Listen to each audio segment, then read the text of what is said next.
আমি আমার ছাদ বাগানে ফুল গাছের সাথে সাথে বেশ কিছু সবজি গাছও করেছি। এটি দেখছেন ভুট্টা গাছ, পাশে রয়েছে ব্রোকলি, ফুলকপি, বাঁধাকপি, পেঁয়াজ, বিভিন্ন ধরনের সবজি গাছও আমার রয়েছে। এই গাছগুলিকে আমি সহজে বড় করতে চাই, আর এই গাছগুলি আমি জৈব মাটিতেই বসিয়েছি।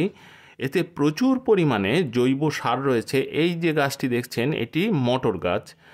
এই গাছগুলিকে সহজে বড় করতে গেলে আপনি চাপান সার হিসাবে কোন সার ব্যবহার করবেন?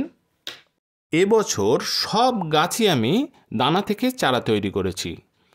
আর এই গাছের সার প্রয়োগের সময় আপনি গোড়া একটু ভালো করে খুশিয়ে নেবেন।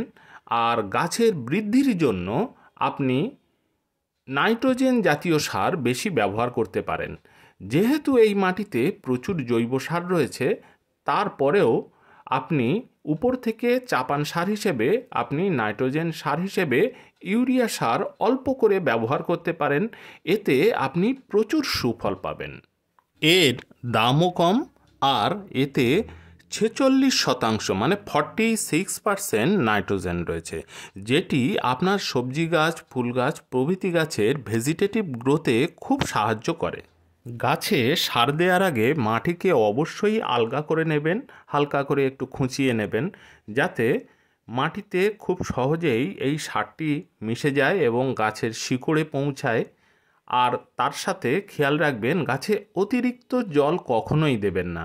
এখানে এই যে আমার ছোট ছোট বাঁধাকপি গাছগুলি রয়েছে, এর শিকড় কত সুন্দর বেড়ে গেছে। চাষিরা এখন বাঁধাকপি বাজারে হয়তো বিক্রি করছে, তারা অনেক আগে থেকেই বাঁধাকপি চাষ করেছিল, কিন্তু তারা পুরোটাই সার এবং কীটনাশক দিয়ে তৈরি করে। আর আমার এখানে ম্যাক্সিমাম গাছই জৈব সারে তৈরি। গাছকে দ্রুত বাড়ানোর জন্য কোন সার দেওয়ার প্রয়োজন সেই কারণেই এই ভিডিওটি আপনাদের আমি দেখালাম। যাই হোক, আমার ভিডিওটি ভালো লাগলে একটি লাইক দেবেন, আর চ্যানেলে নতুন হয়ে থাকলে অবশ্যই আমার চ্যানেলকে সাবস্ক্রাইব করে রাখবেন। যদি কোনো প্রশ্ন থাকে আমাকে কমেন্টে জানাতে পারেন, আমি উত্তর দেওয়ার চেষ্টা করব। আজ তাহলে এই পর্যন্তই বন্ধুরা, টাটা।